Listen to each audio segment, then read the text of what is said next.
आज के सी लैंग्वेज के क्वेश्चन की बात करते हैं।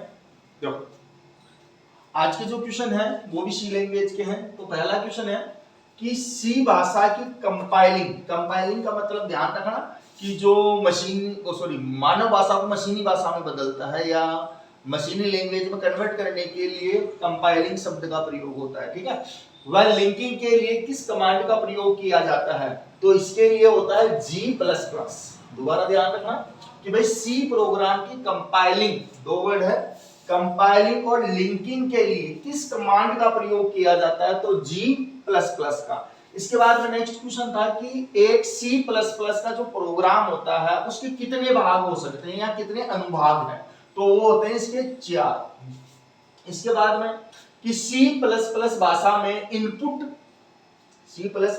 में इनपुट तथा आउटपुट के फलन किस हेडर आप जानते हो टॉप पे लिखा जाता है हेडर फाइल में होते हैं।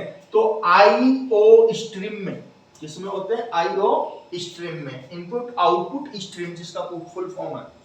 इसके बाद में आता है C++ भाषा का प्रोग्राम में किसका संग्रह होता है? तो ये होता है फलन। इसके बाद में C++ भाषा के प्रत्येक कथन के अंत में कौन सा चिन्ह लगाया जाता है? मतलब जैसे आपने कोई लैंग्वेज कोई कमांड दी या कोई प्रोग्राम लिखा, तो उस प्रोग्राम को लिखने के बाद में लास्ट में जब आप उसको एंड करोगे तो उस समय कौन सा साइन लगेगा? कहने का मतलब यह है, तो उस समय साइन यूज होता है अर्धविराम का। किसका यूज होता है?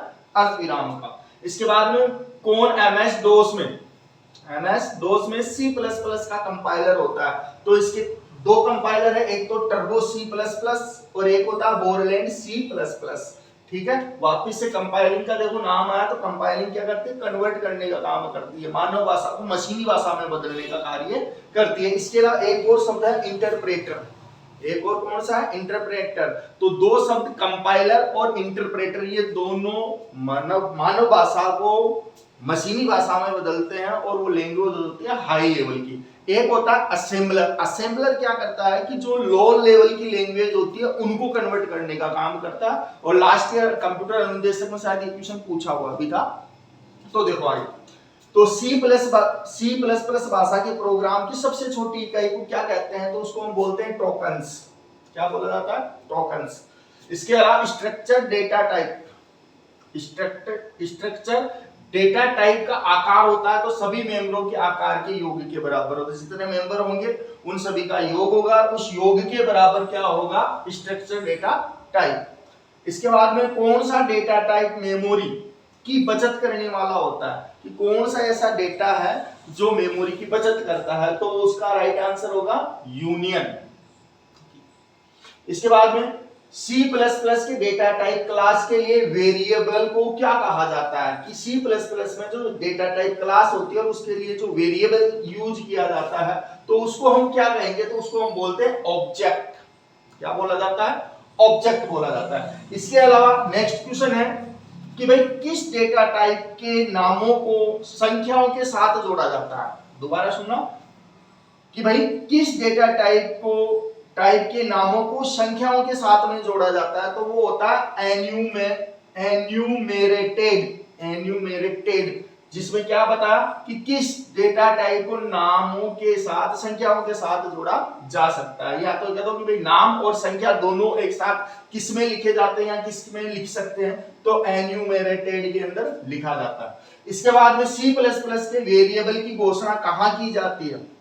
कि भाई C++ का जो वेरिएबल होता है उसकी घोषणा कहाँ होती है? तो उसकी घोषणा होती है प्रोग्राम में, कहीं पे भी की जा सकती है, या प्रोग्राम में जब आप लिख रहे हो तो कहीं पे भी उस वेरिएबल को लिखा जा सकता है।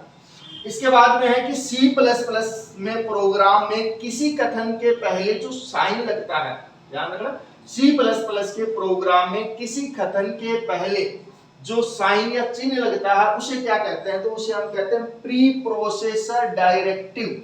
क्या बोला गया है? प्री प्रोसेसर डायरेक्टिव के नाम से। कौन सा ऑपरेटर पर्याप्त मात्रा में डाटा को ऑब्जेक्ट को मेमोरी प्रदान करता है? मतलब कि कौन सा वो ऑपरेटर है जो पर्याप्त मात्रा में डाटा ऑब्जेक्ट को मेमोरी प्रदान करता है? तो वो होता है न्यू ऑपरेटर। किस एक्सप्रेशन का परिणाम एड्रेस वैल्यू होता है?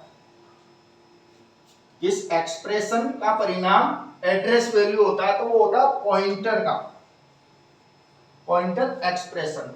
एक आखिरी क्वेश्चन कि भाई कौन सा लूप कम से कम एक बार जरूर लिखा जाता है या जरूर यूज होता है? तो वो होता है डू व्हाइल। तो ये थे आज अपने C++ के लैंग्वेज के 16 क्वेश्चन। ठीक है।